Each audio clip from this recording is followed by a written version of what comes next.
Hi guys, welcome to my video. I promise this time round that the video is not going to be as high pitched as last time, and yeah, let's begin. Being tall means that there are a lot more factors that need to be taken into consideration before you can just put a sari on. You're probably wondering what a sari is. It's a long piece of material which is wrapped around your body or draped, and I want to talk to you about how tall girls deal with saris, issues they might have, and how to fix them. God, it is hot today. Saris consist of three elements. You have the blouse, the petticoat, and you have the actual sari. Here we have the blouse, which is worn on the top half of the body. The blouse, you just have to get it customised to your body shape. You can get pre-stitched blouses, but the chances are they're going to be for very small, petite individuals, and let's be honest, I'm not one of those. Most saris come with extra material sewn onto the end, and you just have to go to a tailor or go to somebody who you know who sews sari blouses. Bleh, that was a nightmare to say.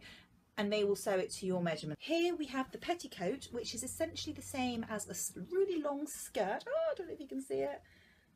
It's a green colour, usually made out of cotton. You can buy them anywhere. You can go to any sari retailer in either Wembley, Southall or Leicester.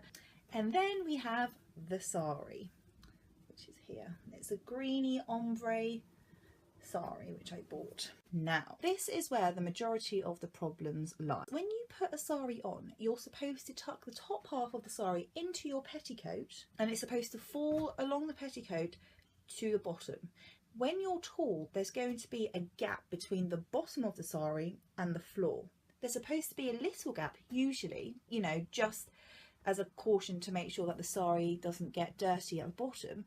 However, being tall means that the gap is a lot larger. So what I'm going to do, I'm going to show you what this sari would look like if I put it on just at the bottom, so you can see how big the gap is and how silly it actually looks. I mean, you'll probably be able to see the petticoat underneath because the sari is going to be shorter than the petticoat, and it looks ridiculous, and it's just not how saris are supposed to be worn.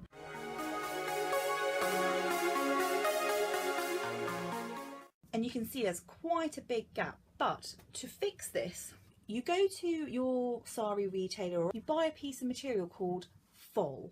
Long thin piece of material which you usually sew to the bottom of the sari, but actually on the sari. However, we've got another use for the foll. We're going to use it for an extension. So the bit which is going to be wrapped around and tucked into the petticoat is this bit here. As I'm sure you can see the design, and this is the bottom, and then this is the top half. When you put an extension in, the extension should be at the top of the sari, not the bottom of the sari. That is important. So you want to make sure the foll you buy is as close to the colour of the sari at the top. Here's one which I bought. I'm really feeling the green vibe these days. And what I'm going to do is I'll take the top of the sari, I'm just going to put the extension on there like this. Does that make sense? All the way to the end.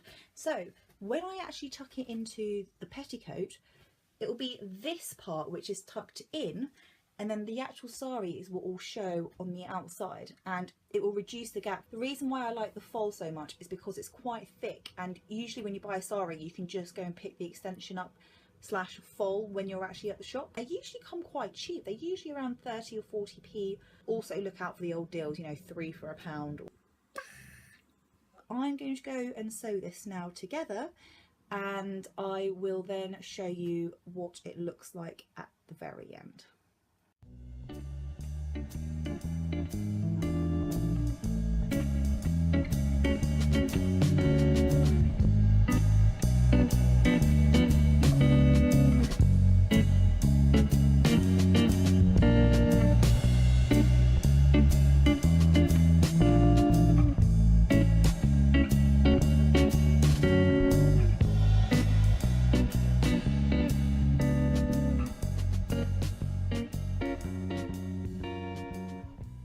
I have now finished sewing on the extension to the sari, and so it's added a good, I'd say,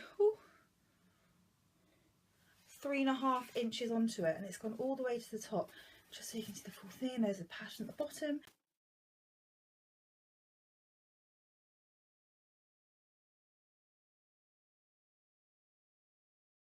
It took slightly longer than planned due to unforeseen sewing machine problems. That bloody bobbin. I will put it on again, and you can see that the difference from the very bottom of the sari, so from here at the very bottom to the ground, has now reduced. I hope this has been informative and can help you. Any questions, let me know. Any comments, let me know. And if you also have similar problems, I'd love to hear from you, because I feel like I'm actually the only one that has to do this. But I'm sure it's more common than I'd like to think.